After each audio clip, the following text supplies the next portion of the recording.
Welcome to the deep dive.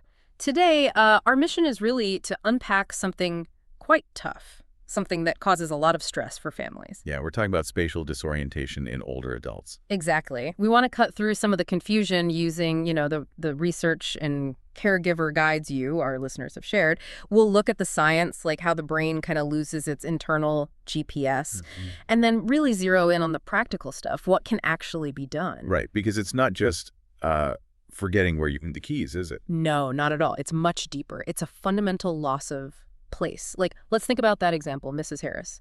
She lived in her brick home, the same one, for 42 years. 42 years. That's incredible familiarity. Her anchor, like you said. Totally. But recently, even though absolutely nothing in the house has moved, she started, pausing at doorways, almost like they're new obstacles. Yeah, hesitating, and sometimes opening a closet thinking it's the bathroom. And the other day, she woke up from a nap, couldn't find her bedroom door. The same door she's used thousands, probably tens of thousands of times. Wow.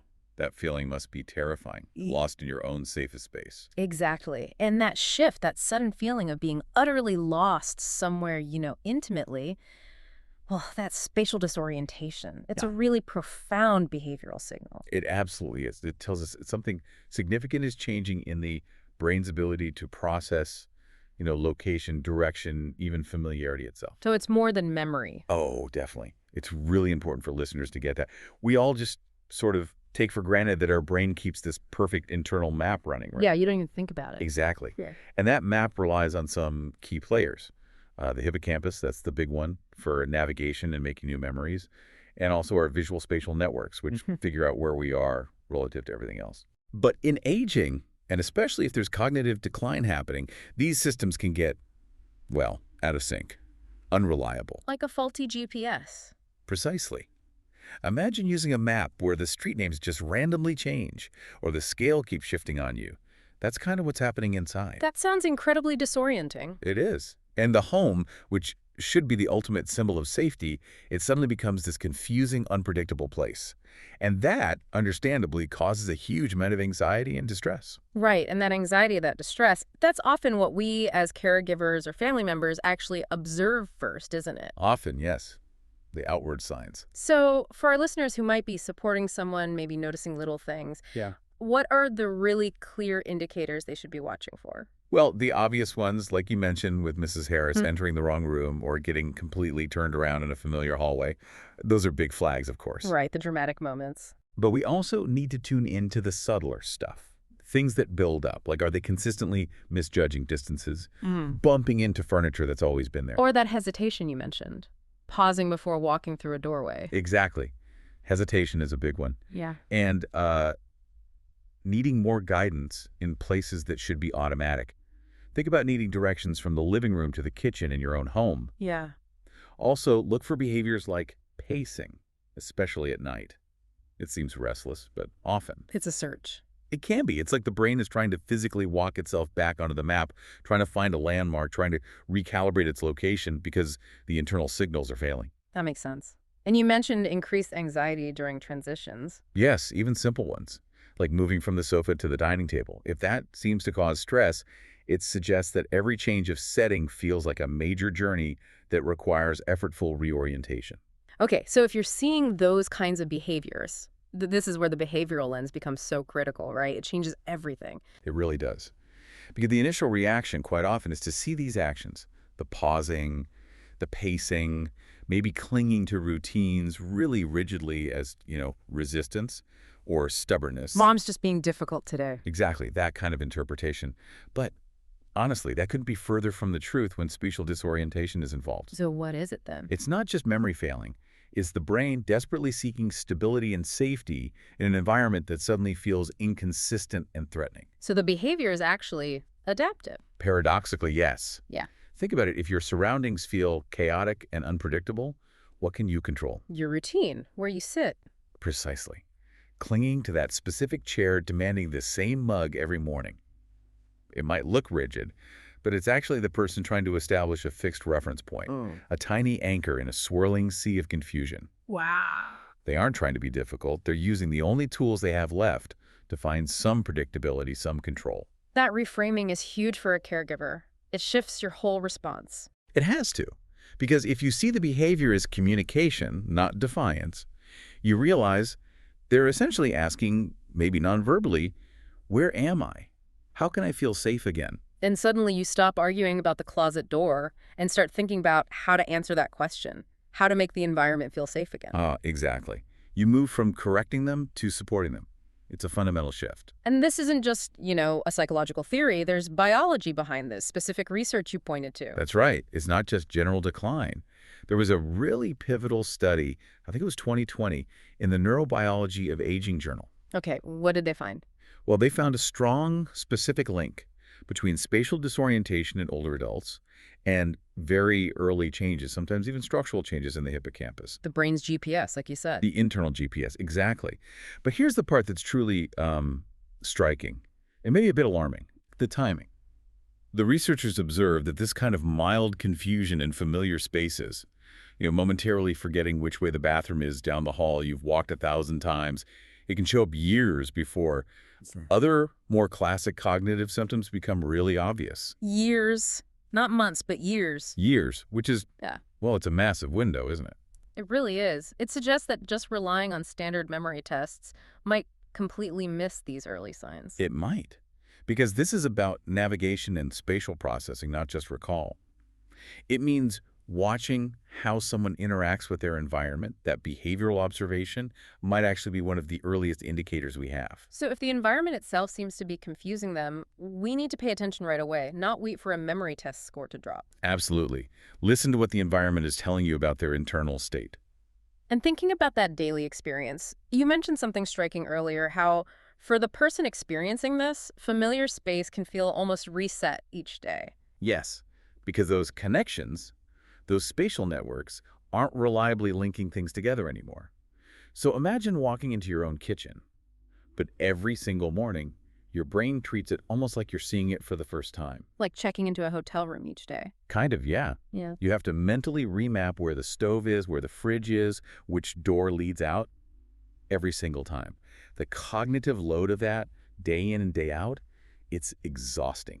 And deeply, deeply disorienting. Which makes proactive support absolutely critical, starting as soon as you notice signs. Non-negotiable, really. Yeah. You have to step in and provide external support when the internal map is failing. Okay, so let's pivot to that.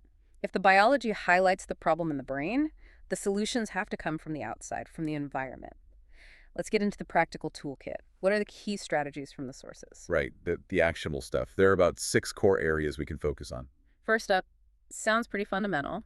Simplify visual cues. Yes. Reduce ambiguity wherever possible. This means clear, simple, high-contrast labels on important doors. Not messy handwritten notes, but clean, easy-to-read signs. Bathroom. Kitchen. Okay, simple labels. What else? And this is a really important point often missed. Differentiate the doors. If you have a hallway with, say, 4 identical white doors off it. Visually confusing. Very confusing.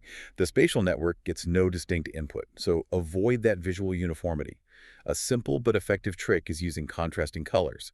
Maybe paint the door frame a different color from the wall and the door itself. Ah, so that contrast acts like a little flag. Exactly. A small visual anchor. It helps the brain quickly confirm, okay, that's the bathroom door, without having to work so hard spatially. That brings up a point, though. Labels, different colored door frames. Does that risk making the home feel, a bit institutional? How do you balance safety with maintaining a dignified, homey feel? That's a really crucial question, and it's about balance. You don't necessarily need giant clinical-looking signs everywhere. Think clarity and function over just decoration. So maybe a simple, recognizable icon next to the word, like a little picture of a toilet on the bathroom door. Perfect example. Combine simple text with a clear icon. The goal is for the environment to communicate safety and predictability. Honestly, the anxiety caused by feeling lost usually far outweighs any minor aesthetic change from a helpful label or a contrasting color. Function and clarity often have to come first here. Okay, that makes sense. So strategy 1, simplify and clarify visual cues. What's number 2? Create reliable landmarks. But think emotional landmarks too. Meaning? We know predictability calms the nervous system, so strategically place highly familiar, maybe emotionally significant objects near key rooms or transition points.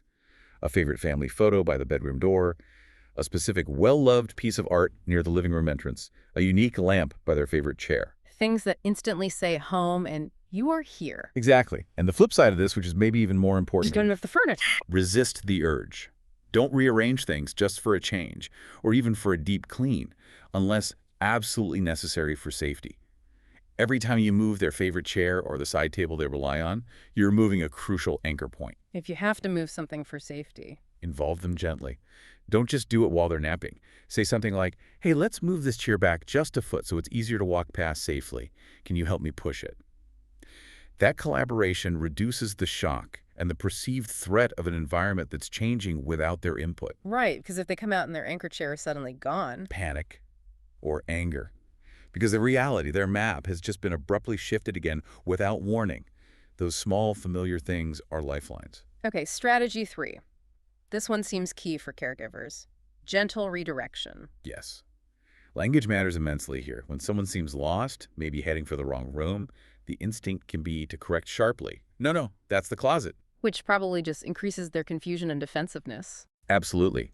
It can feel like an attack when they're already feeling vulnerable. So instead, focus on providing grounding cues that gently guide them back, without directly challenging their current perception of where they are or where they're going. So less correction, more invitation. That's a great way to put it. Use collaborative, non-confrontational language. Instead of, that's wrong, try, let's go this way together. Or maybe, oh, I think your comfortable chair is right over here waiting for you. You're focusing their attention on a known positive destination rather than highlighting the error. Precisely. You're gently redirecting their path and their focus. Okay, that connects nicely to strategy 4, building routine-based orientation. Yes, because when that internal cognitive map starts to fade, a predictable external routine can become a kind of behavioral map. The sequence of actions guides them. Exactly. The brain might struggle with where the kitchen is spatially, but it can often still follow the sequence. Get up, walk down the hall, turn right at the familiar painting, sit at the usual spot at the table. So consistency is king. Absolute consistency. Breakfast always in the same spot. Yeah. Medication always at the same time with the same cue. Yeah. A predictable evening routine, maybe winding down in the living room, then walking the same path to the bedroom. These routines become navigational rails. They anchor the day when the sense of place is unstable. Makes sense. Strategy 5 is about the physical environment, again, specifically lighting. Why is that so critical? Because, as we said, the brain can start misinterpreting visual data when these systems are impaired. Dim corners, shadows. They don't just make it harder to see. They distort things. They can actively distort perception. A dark shadow on the floor might look like a hole or a step down. A coat rack in a dimly lit hallway might momentarily be mistaken for a person standing there. That sounds frightening. It really can be. It just adds to that feeling of unpredictability and potential threat. So the solution is soft, even lighting. Get rid of those deep shadows. Use night lights consistently in hallways, near doorways, in the bathroom. Make sure transitions between light and dark areas are smooth, not jarring. Good lighting reduces visual confusion. Got it. And finally, strategy cells. Reducing overstimulation. Yeah, this is another one that's easy to overlook. We often forget just how much background noise and sensory input the brain constantly has to filter out, even when it's working perfectly. And when it's already struggling. Exactly. If somebody's using precious, limited cognitive resources, just trying to figure out where they are, and on top of that, they have to filter a loud TV, the washing machine rumbling, maybe several people talking at once. Sensory overload. Total sensory overload. It overwhelms the system. So creating a calmer sensory environment, reducing unnecessary background noise, maybe having fewer visitors at once, it directly supports orientation. It frees up those cognitive resources to focus on the task at hand, figuring out where they are and feeling safe. Makes perfect sense. Now, before we wrap up, we do need to quickly touch on wandering. We mentioned pacing as a sign, but what about actual wandering leaving the house? That's a huge safety concern. It absolutely is, and safety has to be paramount. But it's still helpful to remember the why behind it. Wandering isn't usually malicious or random. It's often a continuation of that search for familiarity. They might be looking for something specific. Often, yes. Maybe searching for a place from their past, their childhood home, an old workplace. Or trying to fulfill a perceived duty, like thinking they need to go pick up the kids from school, even though the kids are grown. The intent is usually rooted in their past reality or a need for purpose. But the risk is very real if they have access to exits. Extremely real. So while understanding the why helps with compassion, you absolutely must implement practical safeguards if exits are accessible. Things like discrete alarms on doors that alert you if they're opened. Motion sensor lights outside can be helpful. And there's technology now, GPS trackers and things that can be vital tools. Keeping that search for safety from becoming an actual danger is key. Okay, so bringing this all together, the core takeaway here seems to be that when an older adult starts losing their sense of place, it's so much more than just getting lost. It really is. They're losing direction, yes, but also context, maybe agency, the feeling of security in their own home narrative. It's profound. And the response needs to be equally profound, shifting towards environmental support. Exactly. And that's where the power lies, I think. Yeah. Every one of those strategies we talked about, the clear label, the familiar photo, the consistent routine, the calm redirection, each one is a form of environmental communication. Communicating what? Communicating safety. Each action essentially tells the person's nervous system, which is likely in a state of high alert or panic, it's okay, you're safe here, this place is predictable, you belong here. It's that constant nonverbal reassurance from the environment itself that helps them bit by bit find their way again. That's a really powerful way to think about it, environmental reassurance. Okay, so building on all this, especially that link between spatial confusion and those early hippocampus changes showing up potentially years before other major symptoms, here's a final thought to consider. What if we started thinking about home design differently much earlier? Not just for physical accessibility later in life, like ramps and grab bars, but for cognitive predictability. If we intentionally designed homes or modified existing ones with clear visual anchors, simplified layouts, good color contrast before significant cognitive decline is even apparent, could that kind of proactive, cognitively informed home design be one of the most powerful non-medical tools we have? Wow. So designing for the future brain, essentially. Kind of. Could it help preserve quality of life, independence, maybe even delay the impact of some of these changes, simply by making the environment inherently easier for the brain to navigate long before it becomes a crisis? It suggests maybe rethinking our standard aging-in-place guidelines way before we think we need them. That's a fascinating thought. Proactive cognitive design. Definitely something to mull over.